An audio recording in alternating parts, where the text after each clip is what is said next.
love as my banner and shield is my most powerful source and weapon. And, it just really is. And love, she's fierce.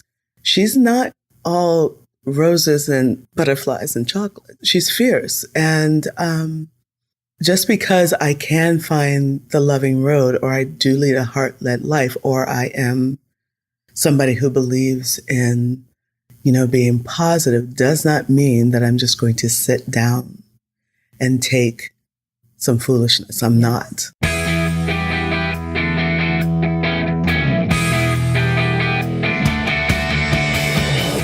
You're listening to the MILF Podcast. This is the show where we talk about motherhood and sexuality with amazing women with fascinating stories to share on the joys of being a MILF.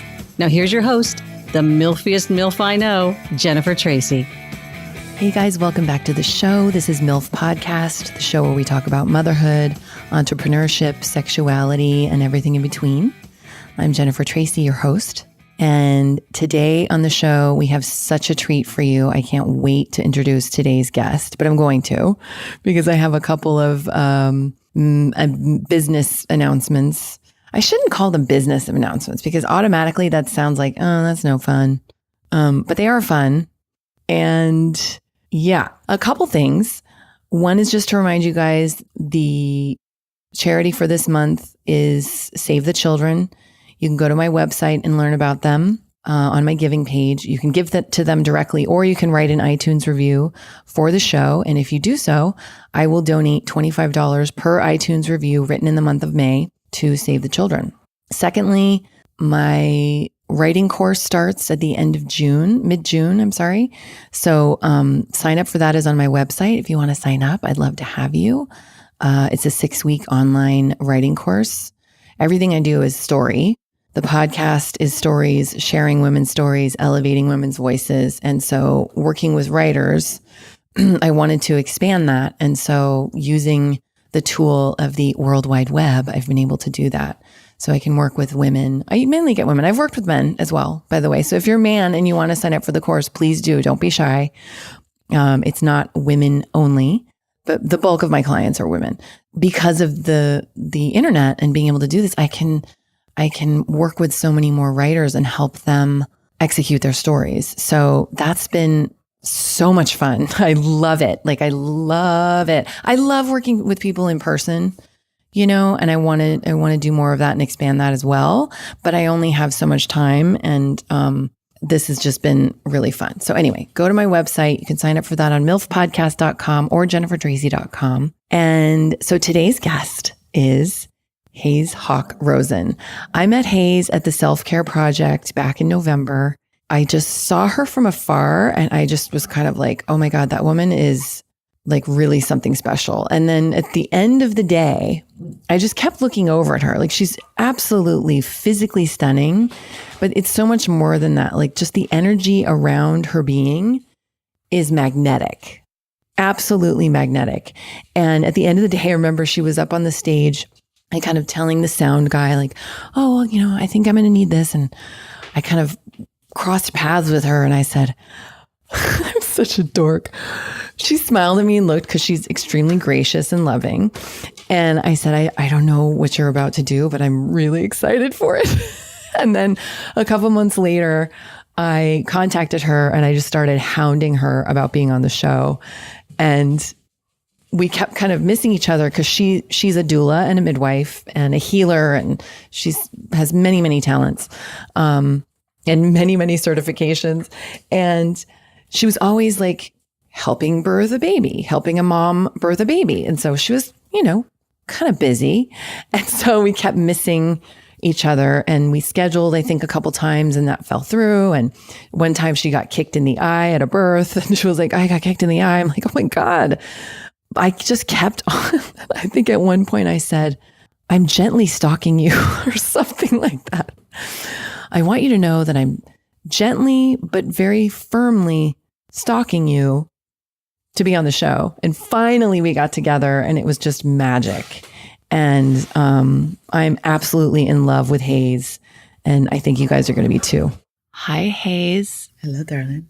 Thank you so much for being my gosh, here. look at us. We actually made this We happen. actually made this happen. What a It ride. took, and no, because you talked to me, you asked me November? Yeah. Like After early the November. self-care thing. Right. Yeah. Which was the first week in November, wasn't it? Yes.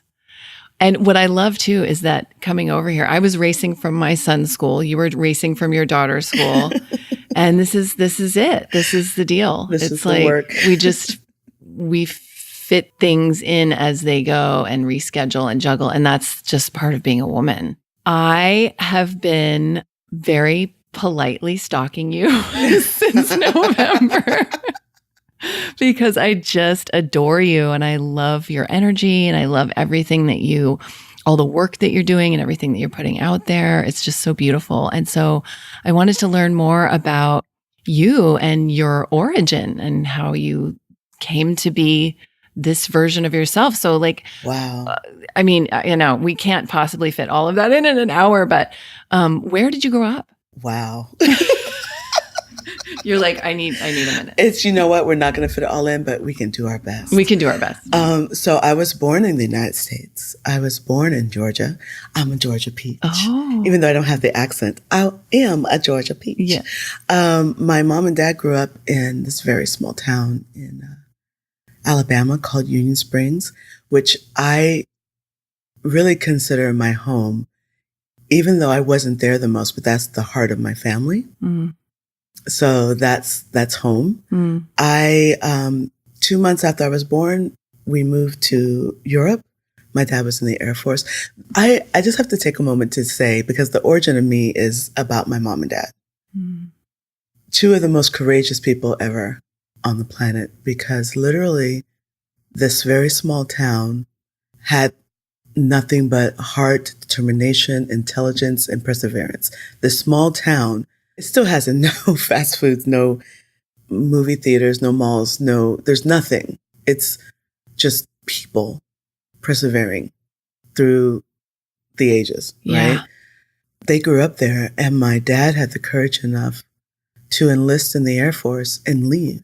And then he comes back and he asked my mom, who he knew he was going to marry, since he saw her when they first moved into the neighborhood. She's 7. I forget how old he is. He's like 8 years older than her or something like that. He was like, wow. Mm. And he just decided he was going to wait for her. And I was like, who does this? But his family became best friends with that family, the Hawkins and the Nance family. And he came back from being overseas and asked my mom to marry him. And she said yes. Mm. And then they both leave after I'm born and go to Europe with no idea, and my mom especially, she had been in Alabama this whole time. So the courage that I think that's where my fearlessness of life is coming from. They're interested, they're curious, they were always befriending people. They crossed cultures and genders and classes, and they just were living their lives. Mm. And I think they imparted that to me. Mm. So my origin is from those two amazing beings who were fearless and heartful and, fun loving. Mm. Yeah. So that's where I began. I was raised in Europe, all over the place. And I think that's where my love of music, cultures, dance, all of that. I mean, my whole existence now, the friends who've known me the longest are amazed that I'm in birth work, because I was a theater babe. I was classically trained in dance and theater, Martha Graham, ballet, Eric Hawkins. I studied at A.L.A.C.E Broadway Dance Center. I was at Strasberg in New York. So the whole journey to here is a pretty big one, and it's a very windy. Yeah. Yeah. As it does. That is amazing. Isn't that crazy? Growing up all over Europe. So you moved from England to other parts of Europe? Yes. I've lived in, Germany.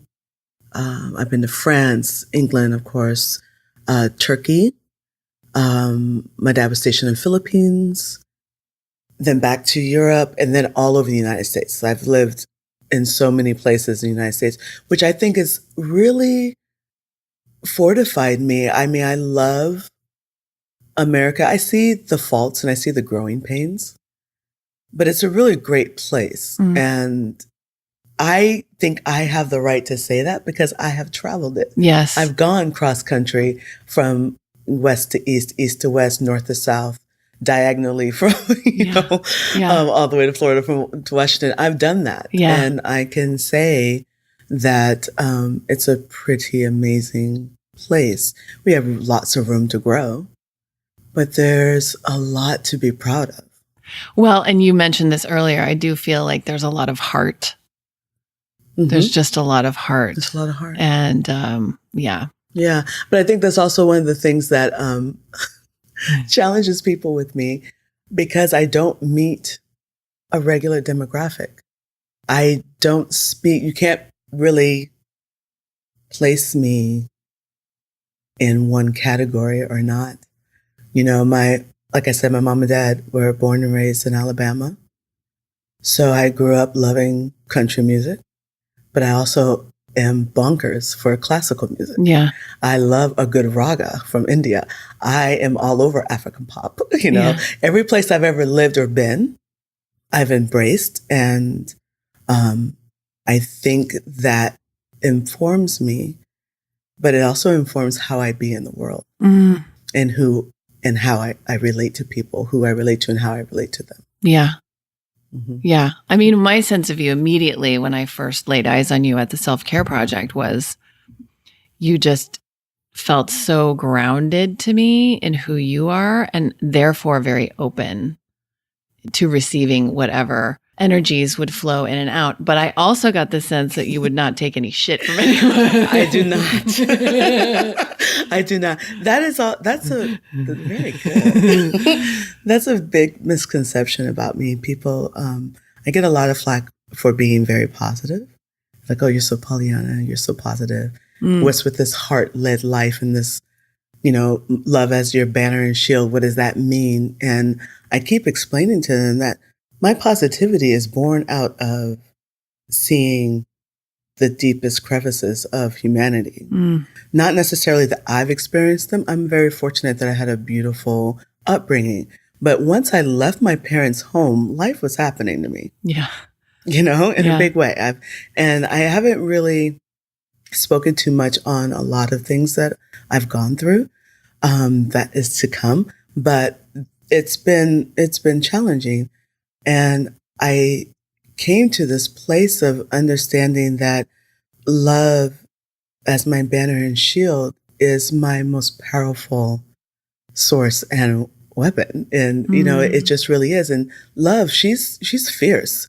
She's not all roses and butterflies and chocolate. She's fierce. And just because I can find the loving road, or I do lead a heart-led life, or I am somebody who believes in, being positive, does not mean that I'm just going to sit down and take some foolishness. I'm not. Yes. If I see foolishness coming, I will deal with it. I deal with it, and I deal with it in a loving way. Yes. Because most of the foolishness is coming from children. Yes. You know, and children, I don't care how old you are. Exactly. Yeah. Just ignorance, and very easily to be loving to that type of energy. Yes. Yes. Now, are you holding a selenite wand in your hand? Okay, tell me about this.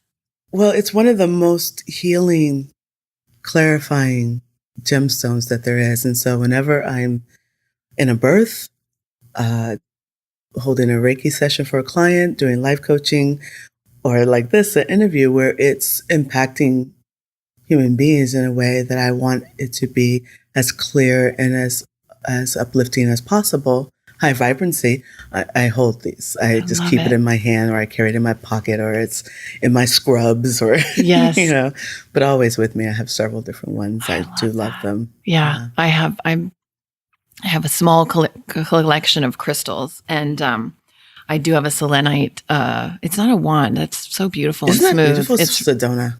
Oh, it's gorgeous. but I have it's like a tower. My son sometimes uses it to play with his Star Wars things because it looks like but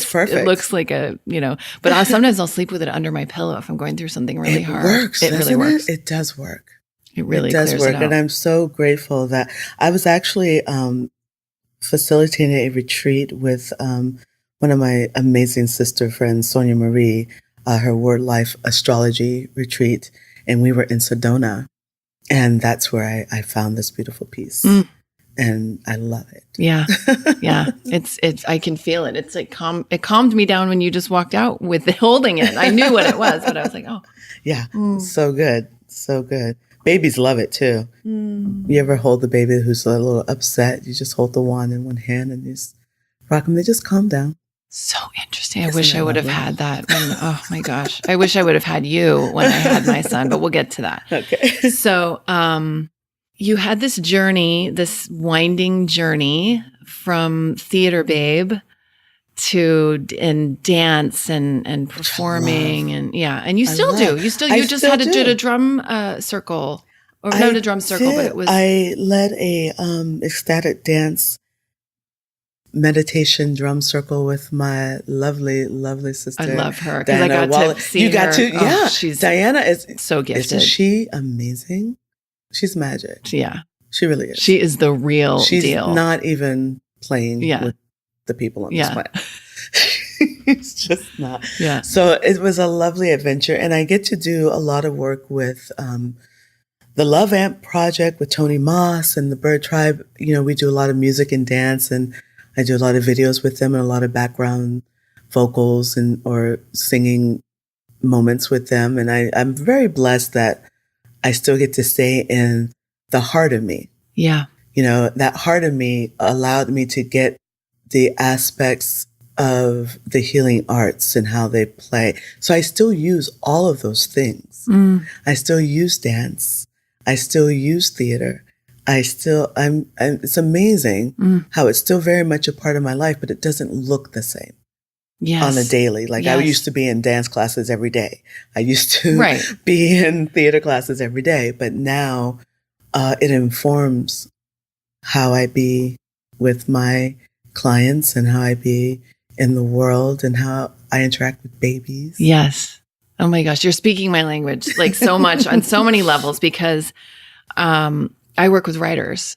And so you were asking before, what else do I do? And cool. So I am a writer. I've written a novel and a ton of other things, but the novel is the main focus right now. Okay.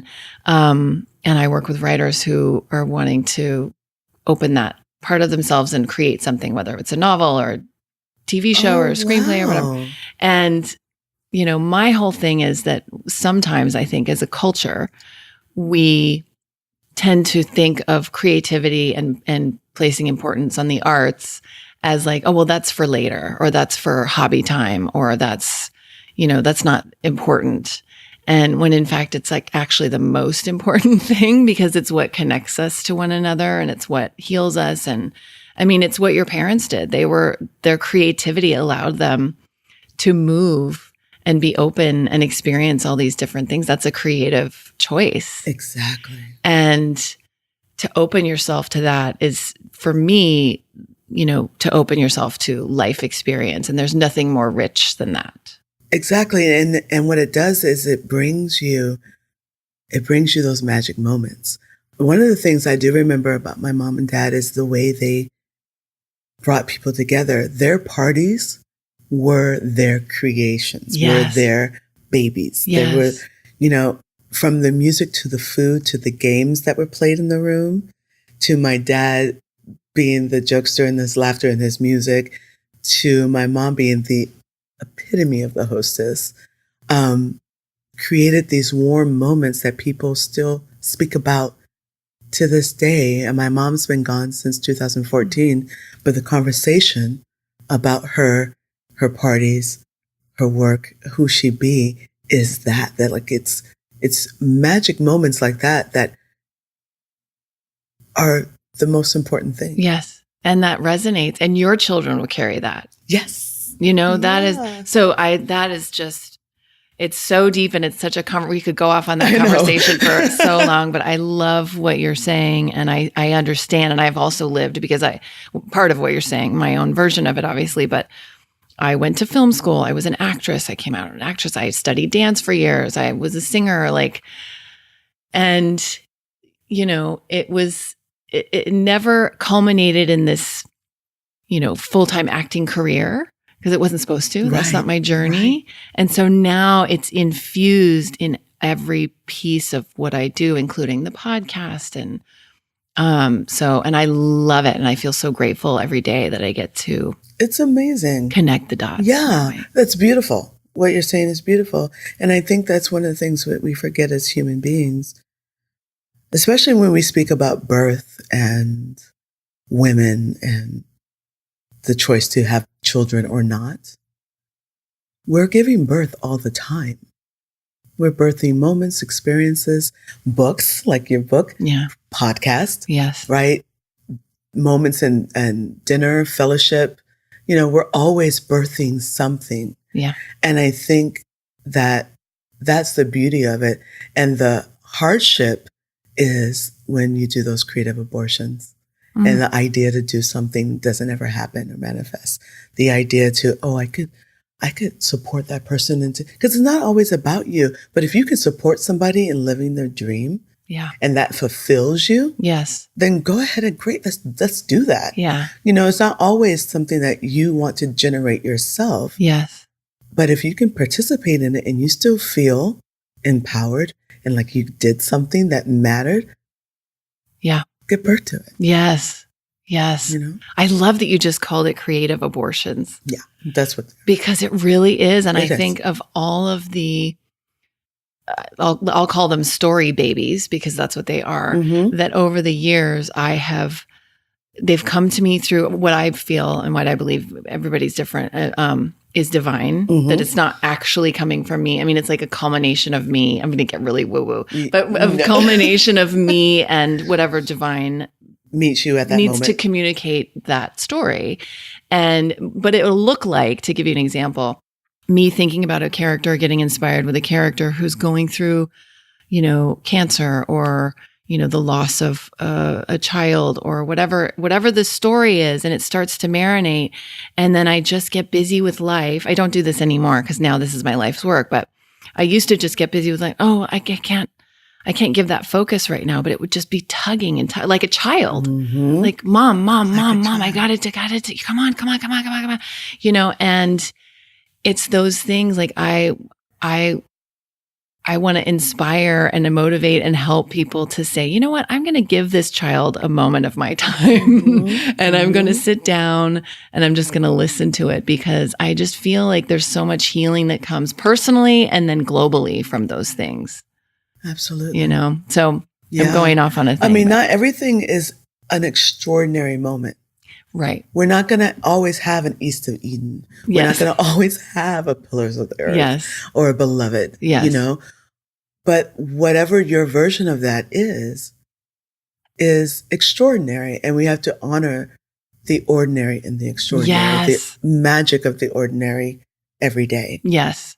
Yes. Right? Hence these conversations. Exactly. Which it's just, for me, this is so important of like and I want each listener, and I hope that I think they are, because I'm getting a lot of feedback from women that this is helping them, but that every person on earth, their voice is important and so needed and worthy equally.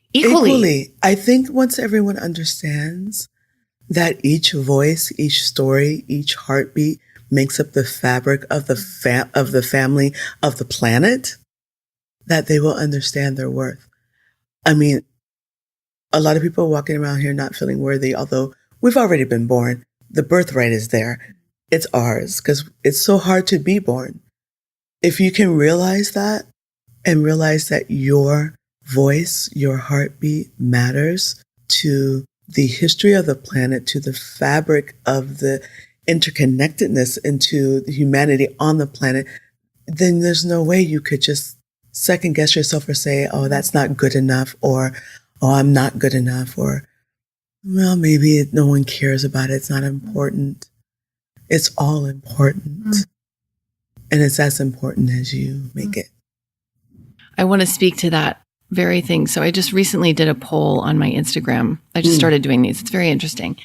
And one of the questions I asked was, what are you struggling with right now? And I got back a lot of answers. Did you? And a couple different women had a similar answer, which was, I struggle with feeling like I'm not enough because I'm a stay-at-home parent. Which is the hardest job on the planet. You know, and It's it the just hardest killed job on me. the planet. It just killed me. And because I just want to go, what's more worthy? And this is where, you know, I just wish we as a society, as a planet, as a human race could just somehow value that more externally than we do. I don't know what the answer is, but to, you know, you're raising a human being. You are. I would ask you, Yeah. was that poll done just in the States? Do you know if it went globally? It was on Instagram. So, but the women that answered were in the here. States? Yeah. Because I was going to say that sounds very much located to America. Yeah. Because being a stay-at-home mom globally is not perceived that way. It's not and the problem is here in America, we're voyeurs. We want to see, we give credit to the things that we can see, not the things in the invisible. And stay-at-home parenting happens behind closed doors. Yes. Unless your child does something to glorify or to, you know, condemn your choices, which is ridiculous. Yeah. But it's something that's very much hidden, underappreciated. My mom stayed home. I actually remember, and I haven't thought about this in a minute. My mom was home until my sister was maybe 13. And then she started going back to work. She started off as a secretary assistant at a college. And then by the time she retired, she was like president. Like, it was amazing. That's amazing. And so that's my story of women over 40. That's when they fly. Yes. You're like, you need to get older. Right now, you're too young to yes. you know. But when you get older, then you'll fly and soar, because that's what I saw my mom and my grandmother do. She was a stay-at-home mom, and I know what that took, because she was valedictorian. She was the center for her basketball team and the MVP. Like, she was this achiever person, and she chose to stay home with us and have my dad soar and get his career. And he was a lifer. And then he retired, and then he was like, okay, boom, your turn. And she did her thing and took off. But I remember the hard work. I remember what she would do. Living on a military base is not easy. Yeah. At all. Making new friends each time, creating community each time. And I remember us going into one base, and it was a disaster. And it was 2 a.m, and she started cleaning. She just said, okay, I need the box that has the supplies. And my dad found it, and she started cleaning. He started helping her, and she sent us to bed. When we woke up, it was spotless and set up. Like, we didn't miss a beat. Stay-at-home moms are the biggest superheroes. Yeah, if you want something done, stay-at-home ask a stay-at-home. Yes. Are that's, Yes. It's not to be taken lightly. It is no joke, but it killed me that's what they all said. And they all said that. Well, there were some that were working moms that would say, and I feel and we've talked about this in the show. Either you feel guilty that you're not home with your kids because you're working, or you feel guilty that you're not working and you're home with your kids. So there's no winning. There's no winning. And but the main thing was, and I've really experienced this myself, is the suffocation of time, feeling like there's no time. How do I fit it all in? How would I fit it in? And something I've been talking about a lot lately is we have these mixed messages of self-care is so important and take the time for self-care, but you got to grind and you got to achieve and you got to, and it's like, well, wait, how the fuck am I supposed to do both of those things simultaneously? And the answer is you can't. You cannot. It's about balance. Yeah. It's about balance. You can't do all of it. It's about choosing what's right for you in that moment. Sometimes for a mom, it's about a moment. You're great if you can get a day. Yeah. What's good for me today? Yeah. That's a luxury. Yes. sometimes, and most of the time, it's about, okay, in this moment, what do I need? Yeah. In this moment, who do I need to be? In this moment, what is the best way to navigate this? It's about moments sometimes. It's not about days or weeks. When you get to that point, you've been in it for a minute, you got it together. Yeah. But for a lot of women and stay-at-home dads, especially stay-at-home dads, because stay-at-home dads in America, that's not the norm, quote unquote, right? You are being looked at sideways and crazy. But that also speaks to the conversation about men in America, them having to just push through and masculate everything and just, when we understand and get the truth that it's about the balance of the masculine and the feminine in males and females. And nowhere do we see this more played out as in the archetypes of the male and female, the mother, the father, the husband, the wife, the birth partner, because even same-sex couples sometimes fall into this, unbeknownst to them, into the stereotype of the masculine feminine. Yeah. So it's really about walking in balance with both. And then all of that becomes ridiculousness. Yeah. You don't fall into those stereotypes if you don't own them to a gender. No one has to be a mother to be nurturing, a female to be nurturing. I know some beautifully nurturing males and vice versa. Yeah. Right? So the whole idea that we put them in this place of non-importance, that we look at them as failures. You're talking about stay-at-home dads. Stay-at-home dads and stay-at-home moms. Yeah. No, both. Yeah.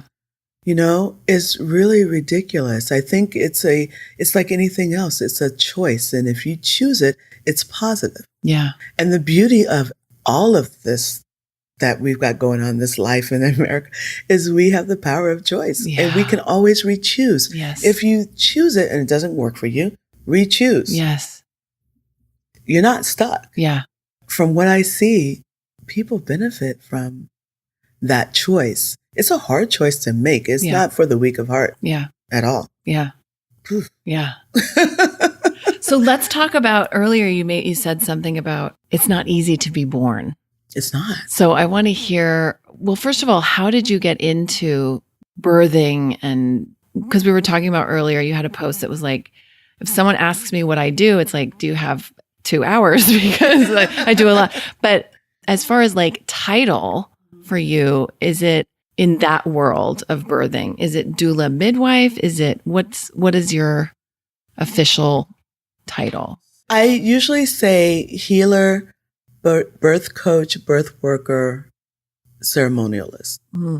It pretty much encompasses everything. Okay.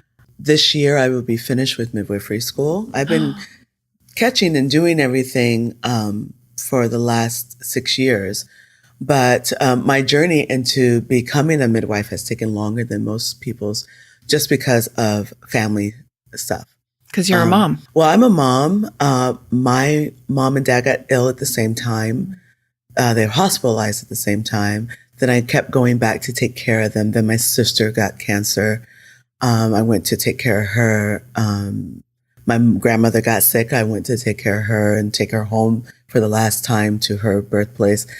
And then I went through a divorce. I mean, there was just, then my sister had heart failure. It was just like things that stopped it. Yeah. I'm all right with that because I'm really good at it now because I've been in it so long. Yeah. So I've got a little bit more of a confidence than I would if it only taken me 3 years. Yes. To do the medical school portion. Yes. I feel a little more confident and I've garnered a lot more relationships. So I'm okay with that. But yeah, I would say birth worker, birth coach, healer, ceremonialist. Yeah. It's all ritual to me. It's all the healing arts to me. And that's how I was saying to you that it ties into dance and theater for me because, there's nothing more engaging than dealing with the heart chakras across the proscenium, the stage. You're that fourth wall is all about connecting with the energy in the audience. And dancing too. And dancing, I felt like we were really working with the chakras of each, person individually. The energy centers were opening, or we were actually making them move a little bit faster. Or, it's all the healing arts, from creating a perfect dinner party to creating a lovely meal, that it's all ceremony, it's all ritual, it's all healing, it's all birth. So I think those titles do the best to describe me. I don't know how someone else would describe me. That would be interesting to find out. But some people just call me doula for all the whole lump sum. Right. And I have to explain that a doula is not medical. Yeah. But some people just say I'm a life coach, and that works too. Yeah. It's just, Yeah. Interesting. So how did you get into this birthing business? This is the question my longtime friends from school, junior high and elementary school, ask me, because they're still amazed that I'm doing this. The birth of my son is what did it. My firstborn, my son, Jahi, I was due to come. He came a little early. My midwife had this woman with her, and she asked if she could be at my birth, because we were a little early and no one was expecting it. And she said, well, would it be okay if I am here to support you? Would you mind that? I'm 26. I'm like, sure, no problem. Come on in the room. It'll be fine. And, which is amazing, which is how I know it's spirit, because we know we do better in the room where you feel the most supported and the safest, with people that, you know. Yes. But you're like, yes, perfect I'm stranger. like, sure, come on in. Yeah, no problem. But literally an hour and a half in, I say, okay, what is this you're doing? What is this? What are you? What is this called? Because you're saving me. And she literally was bringing oxygen in the room. Like, I felt like she made me feel like anything was possible and I could do it. And so I asked her, I said, so where did you learn how to do this? What is this called? And she said, I'm a doula. I said, okay, what's doula? And she's explaining to me. And I said, okay, so how did you do this? Where did you learn how to do this? And she said, well, you know what? How about if we talk about that later? Because you're birthing You were totally multitasking. I was like, oh my gosh. I was like, no. I really want to know. I need to do the research now. I need to do the research right now while I'm dilating. She said, I'll tell you later. It's okay. But literally, it kept pulling me. So I actually was writing things down in while between you're giving in between my really good friend and Dharma sister, Vita Vieira, was there with me. And she's like, you're nuts. You're crazy. But I was asking her details, and I wanted to know what she did that got her to this point. Yeah. So I wrote down everything. And she said, honey, you're not going to be able to do this. You're going to have a baby. And I said, no, but when I'm done, I'm going to do it. And literally when my son weaned himself at 3 years old from nursing, that's when I began my journey. And I did pretty much everything that she had done. She had a background in massage therapy. I chose the one that worked for me, and I got certified in that. Nutrition, herbology, homeopathy, life coaching, like everything that she did, besides the doula program she did. I did what was then called A.L.A.C.E. The acronym was A.L.A.C.E. A.L.A.C.E. I think it's called something else now. I couldn't even tell you what it is, but I did that twice. And I did a program that was started by a woman who is now my preceptor as a midwife. Her and another midwife, Michelle Gerard and Tonya Brooks, they created this thing called ACHI. And I did that twice just because I felt like you needed more than I just felt like a weekend wasn't enough. Yeah. So I wanted to be like her. Yeah. And she was seasoned. And I wanted to do it that way Yeah. because she was like the auntie in the room that everyone called, Madam Zanowski or Madam Maya or Madam Zay, whatever, that she had that other wisdom as well as the traditional medical things. Yeah. So I wanted that. And then that led me into, I began as a postpartum doula because very early on in the 90s, I felt like that was the missing piece. Yes. Oh my God. Who knew that that was true? Yeah. But that's where I started in nutrition and giving, couples, that cohesiveness to stay together. Because that first year is God, I traumatic. wish I would have had you. Oh, I'll tell you my story in a minute, but okay. Wow. And then I became a birth assistant and a labor doula.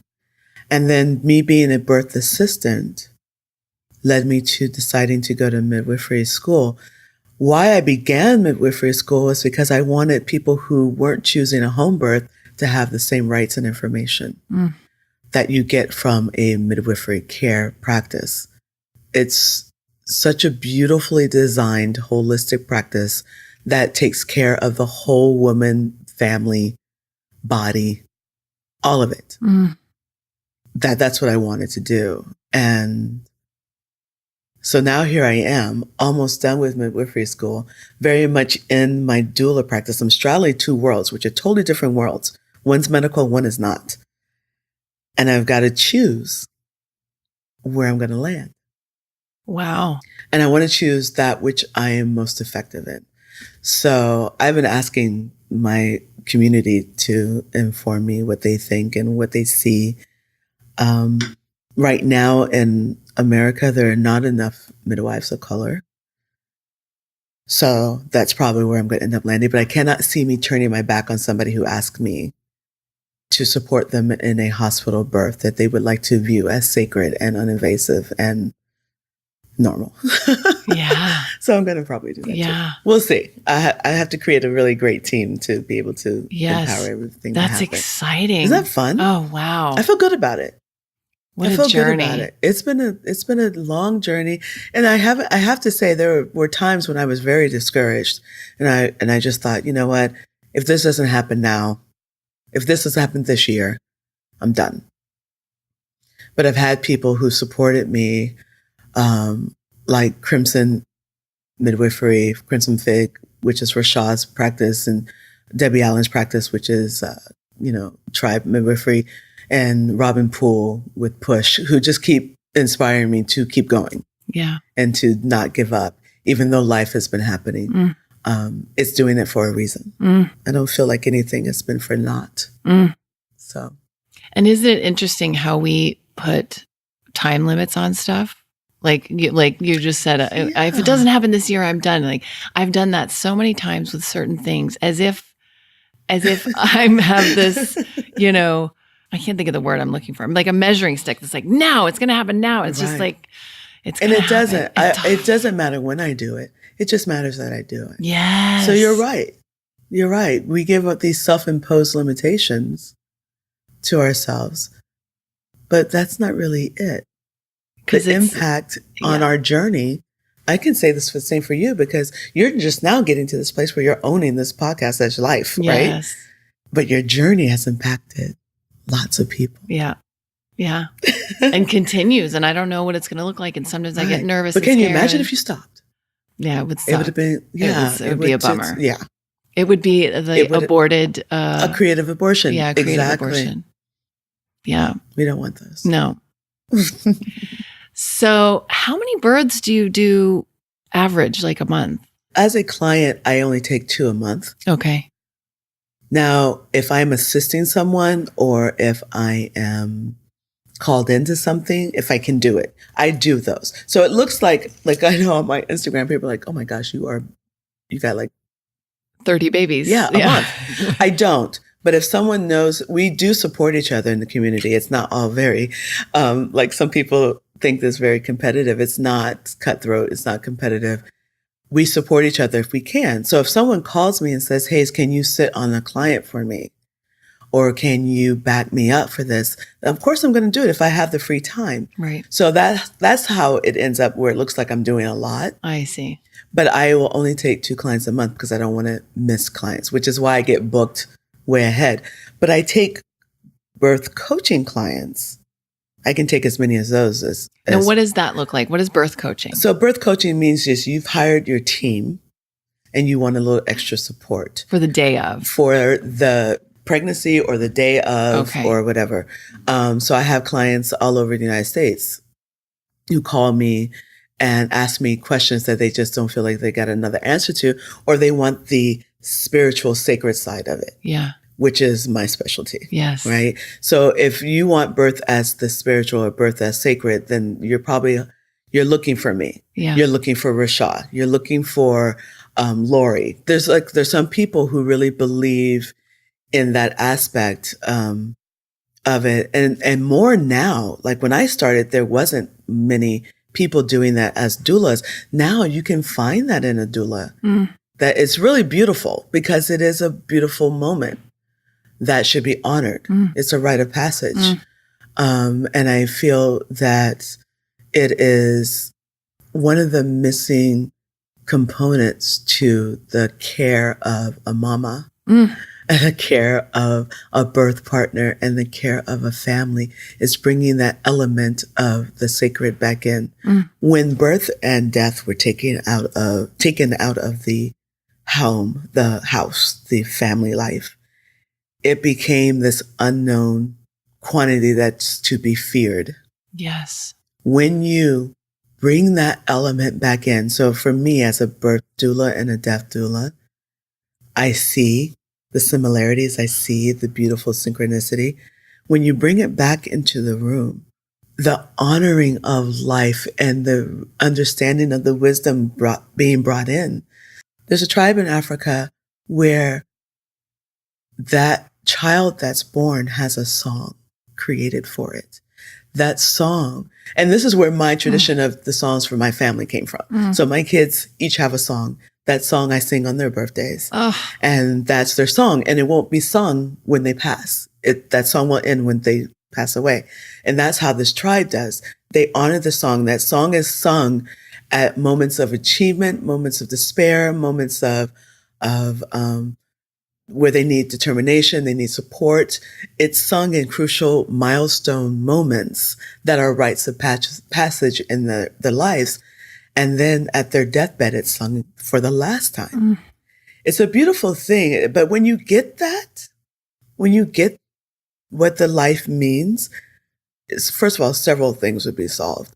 Abuse, molestation, all these major things that impact the lives of a child would be solved because you would never degrade the magic that's just come through because you understand where it's coming from. Yeah. And then you understand the honoring of it. And then when they leave, you have nothing but reverence. So I don't know. I don't have the answers to it, but I feel that that's a big piece of it. And that's what I bring and what a lot of doulas and midwives are now bringing. It's beautiful. It's beautiful to witness. It's important. Oh, so gorgeous. I mean, I wish, well, I'll say it again just because I wish I would have had you. For me, just, I didn't know what I was going to need. I had to really pull teeth just to get my husband to let me have a doula in the room because he just didn't understand. It wasn't like he just didn't understand it, but I needed so much support afterwards and I didn't have any and I didn't know how to ask for it and I didn't know where to ask for it. And I didn't have family and it was just me alone with this newborn, bloody nipples because he wasn't latching on. Oh my gosh. And, it was terrifying. It was terrifying. And I would have just gone into debt hiring someone to come every day or whatever it is, whatever it looked like, because I just felt so alone. And I know so many women experience that in different ways. Yeah, it's true. I am very proud to be a part of a practice, a care, a community organization that does such mindful support of a postpartum family. Midwifery care and how most doulas practice is that we are seeing the clients after the baby is born, immediately. So I know that I had a client and she was released from the hospital, straightforward, beautiful birth, really awesome. She went home, and this was early on in my practice. She told me that the doctor was not going to see her until she was 6 weeks, which I thought was ridiculous. We now know that anything that can happen is happening in those first 6 weeks. So the fact that they weren't going to see her, and now, we see that there's a move to change these things, but until they're fully and completely changed, this is the norm. Yeah. Unless you have had a C-section, then you'll be seen at 2 weeks. Yeah. But then not again until 6 weeks. Which is also crazy. We're looking for those ways that we can be helpful, where we can be support. We are trying to prevent damage. I'm looking at a client, I'm doing preventative care. Yeah. I'm looking at something, I'm saying, okay, this could be a problem in 2 weeks, 4 weeks, 10 weeks, 3 months. I want to look and see if I can be a help. Otherwise, my work is not been done. Yeah. So I'm looking to see how I can support the mom in lactation. I've got a lot of resources. I am blessed to know some amazing lactation specialists and amazing people who, they're committed to either helping milk being produced or helping moms emotionally, or helping moms with the actual latching on. And this is something that we know is an art form, and we know can take possibly longer than 2 days, 3 days, 6 weeks. Yeah. Sometimes I've worked with clients up until 2 months until they get it, but then they get it. It's an art form for a reason. It takes practice. Yeah. It is a partnership with you and your baby. And then you have the whole idea of the hormones, everything drops out, and then a new set comes in. And so you've got that on top of nursing.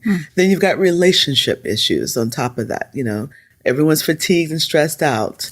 People are telling you how to do things, how to change the diaper, how to nurse, or you really should wrap the baby this way, or you really should, it's very hard to listen to your own voice. So we are very clear that it's important to not tell the birth parents or birth families what to do or how to do it, but to instill in them a way for them to listen to their own voice and their own languaging about what works for them. So I always say that my job is to help you find the rhythm, and the rhythm of the new baby with your rhythm that's already existing.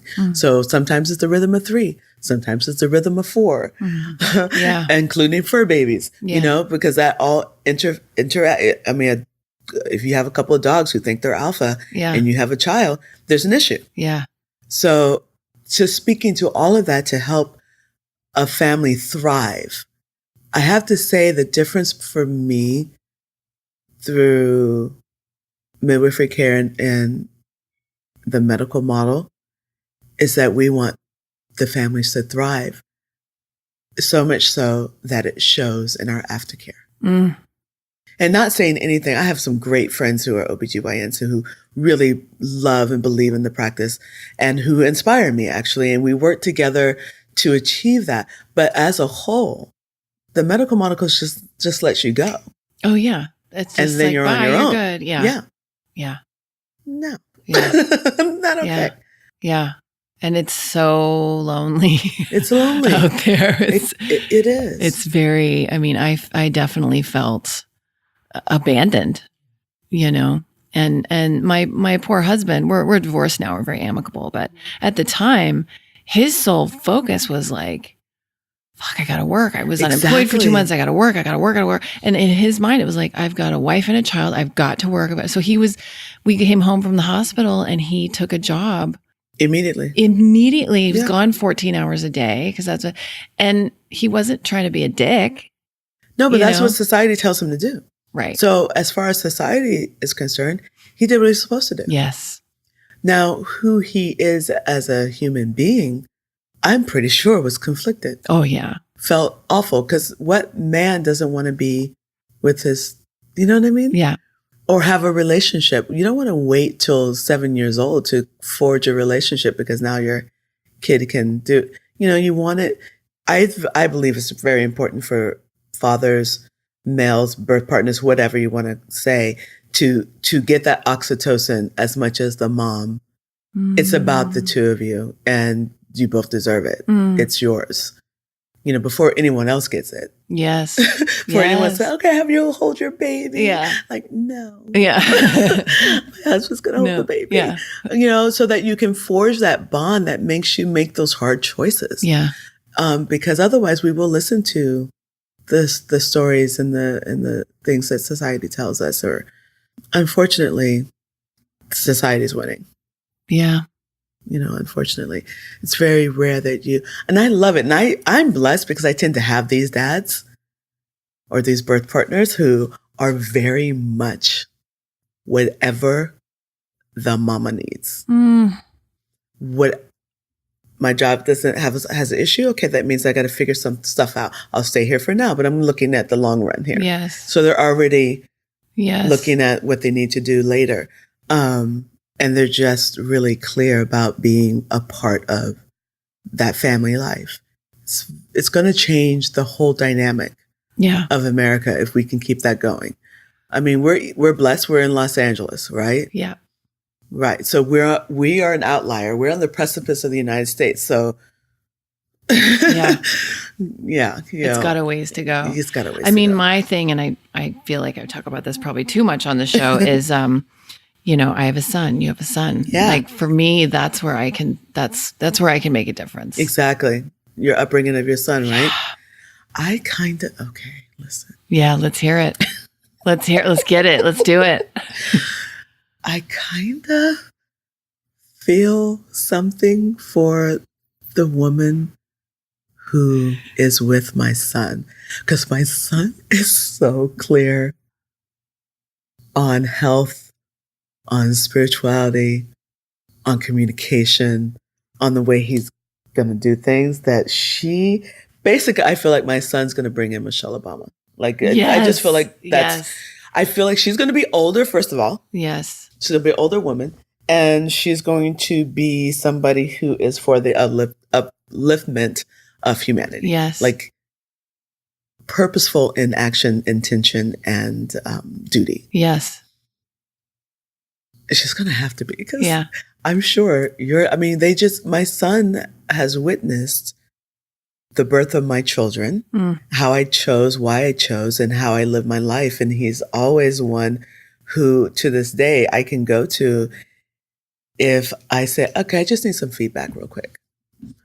And I love that I can do that to my son, that I can ask him for that, because I respect him. Yes. And I can say, I need some feedback. So how am I doing on this? Yeah. Yeah. And he'll tell me, honestly and completely. And so if he'll tell me, he's going to tell her. Yeah. And I wish her luck. Yeah. I wish her all, you got this, girl. Whoever you are with my grandbabies. I know, right? I'm with you. I know. I think, it's true. I'm not worried about it, but I do think it's going to be an interesting observing how he makes that selection process, whatever it is. Yeah, right. But he's a real romantic. Is he? I mean, he had this babysitter the other night, this beautiful young woman, and we drove up and she was parked, and I said, I'll be right back out with the pass. And I said, this guy's so pretty, isn't she? And I don't normally do that, but she just was glowing and her energy was so sweet. And I just commented on it to him. Okay. And he said, she sure is. Her boyfriend's a lucky man. Just like that. He's 9. No, he's 9? Okay, I'm living for that. He's very boyfriend's romantic. A lucky man. Her boyfriend's a lucky man. Not a lucky guy. A lucky man. A lucky man. So he already perceives himself. Yeah. Like as a contemporary. Yeah. I love that. Yeah. I love that. He's an old And soul. he's catching himself, like, because he's surrounded by, the culture and just the world we're in. And we went to see a friend of mine had a book signing at Barnes and Noble, and it was St. Patrick's Day. It was wonderful, and they had Irish dancers. These high school girls came in, and I said, "Did you enjoy the show and the signing?" And he said, "Yeah, because there were hot girls." And I said, I just kind of gave him a look, and he goes, "I get it." He goes, I stand corrected. You're right. They were beautiful dancers.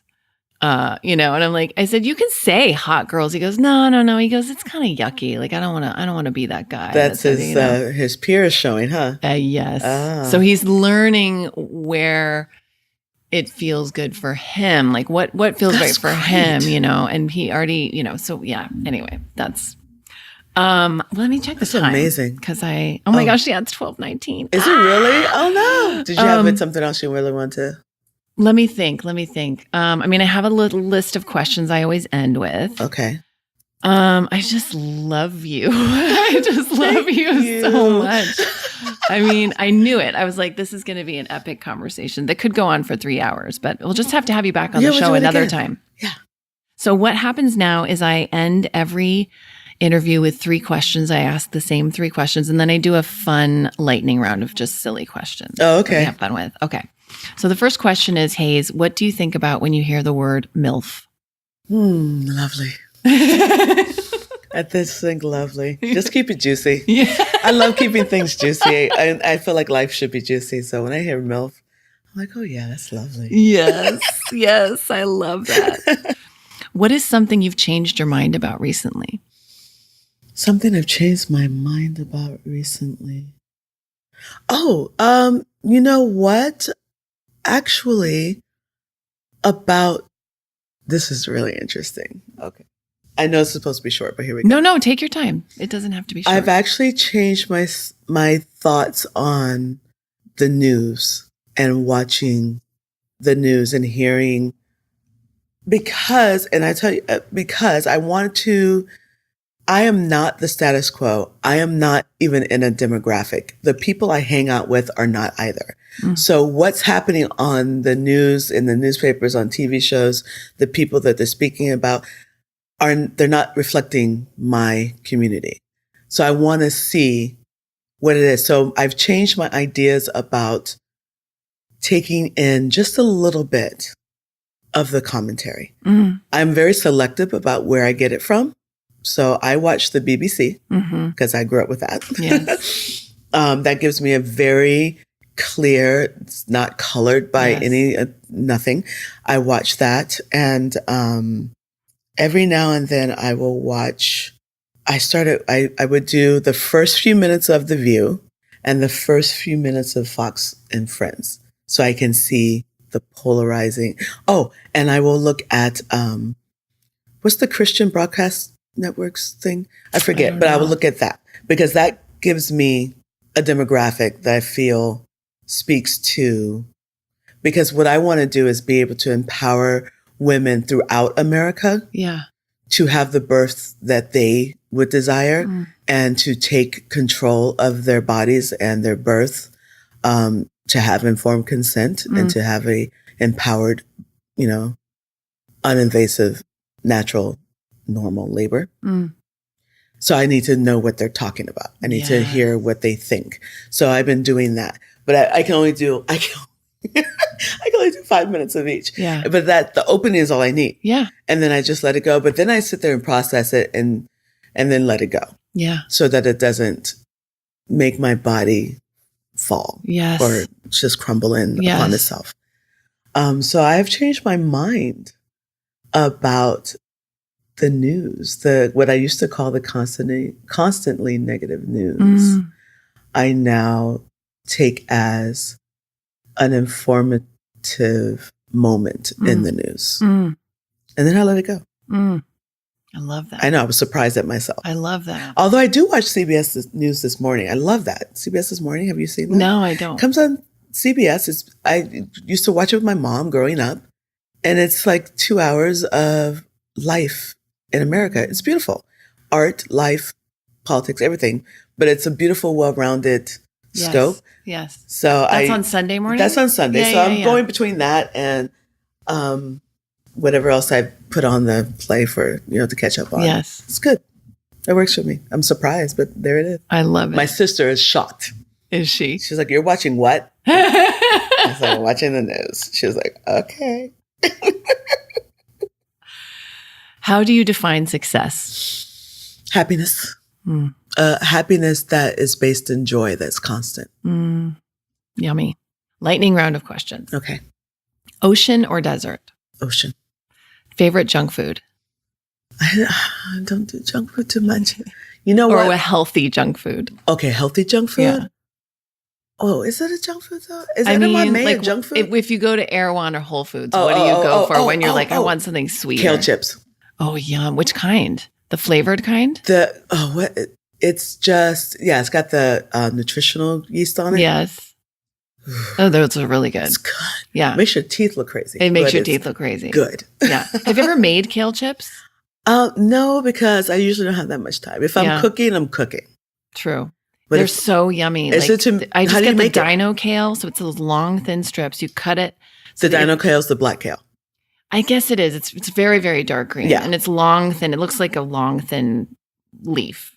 Well, it is a long, thin leaf. I know what you're leaf. Hello. So you cut it. So you're cutting the spine out. So it's just the leaf part. Yeah. Olive oil, salt, pepper if you want. I don't use pepper, but 20 minutes at 400. Ridiculous. 20 minutes, 400. Yeah. Got it. Next time we talk. Crispy, and they're warm out of it's heaven. Ooh, warm. Warm I've kale never chips. had a warm crispy kale chips. That could do it. Okay. Movies or Broadway show? Broadway show. Daytime sex or nighttime sex? Ooh, sex anytime. Are you kidding? Yes. That we can't. No. That was Suzanne's answer great. too. Oh, it was Suzanne's answer. Of course it was. All my friends will say the same thing. Yeah. Sex is the best thing. Sex and sleep. Oh, love it. Sex and sleep. I mean, those are the two best things ever on the planet. Anytime. Cat person or dog person? Doggy. Have you ever worn a unitard?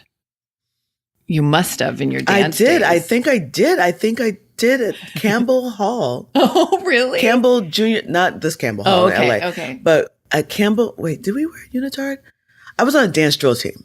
Must have. And we had I know I did. I can't say when it was, but I'm sure we were dancing a Peaches and Herb, Shake a Groove thing in a unitard. Awesome. Yes. Yes. Could you imagine? Oh my God. I need to dig it out. Do they have unitards still? Oh, they're back in fashion now. No. Oh, yes. Because of the onesies?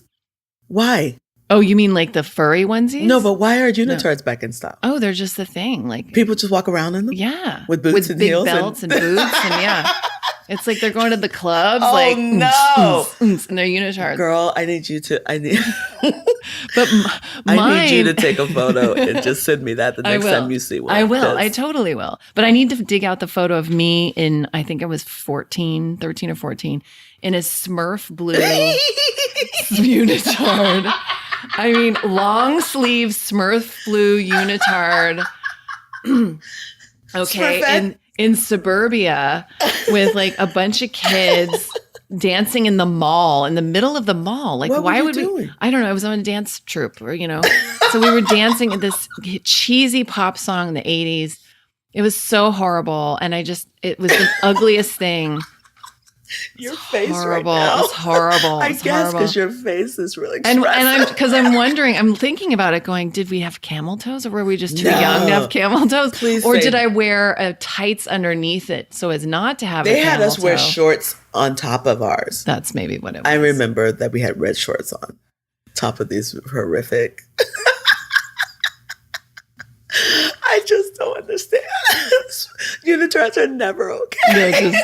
It's torture. It's torture, but we've all worn one at some time. Yes. Shower or bathtub? Bath. Oh my gosh, I can do 3-hour baths. Are you kidding? With some nice Epsom salts and some oils.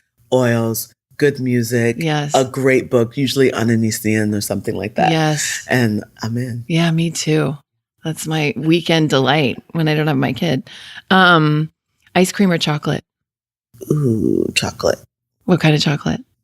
Like a really lovely dark chocolate. Yes. That's warmed up because I heat up the dark chocolate bar and I just take a square, heat it up. over the, put it in a little pan, heat it up a little bit, and then I just lick it off. Oh my God, that's so sexy. Is that good? I know. In the bath with the music and a good book. Listen to me. I am a Scorpio Equals for orgasm. a reason. Exactly. Anytime you can have orgasm, do. Yes. Multiple. What is your, oh no, I'm sorry. I skipped one. On a scale of 1 to 10, how good are you at ping pong? Ooh, I don't think I've ever played it. What is your biggest pet peeve? I don't think I've thought about it. Okay. Pet peeves are things that annoy you, right? Yeah. Like I'll tell you mine. Mine is when I'm getting off an elevator and people just plow right in. Oh, okay. Like, you have to wait for people to get out. There's an etiquette to elevator going.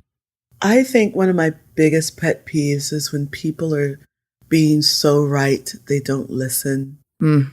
Yeah, not listening. You're being so judgmental. If you could push a button and it would create 10 years of world peace, but it would also place a 100-year ban on all beauty products, would you push it? Oh, yeah. Oh, hell yeah. Where's that button? I'll push it right now.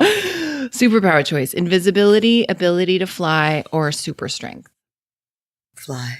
So the last question is, what was the name of your first pet? CG. What was the name of the street that you grew up on? Let's see, the first street I can remember. Just pick one. You don't have to be. Oakwood. So what was the name of the pet? CG. So No, actually it was Gymna.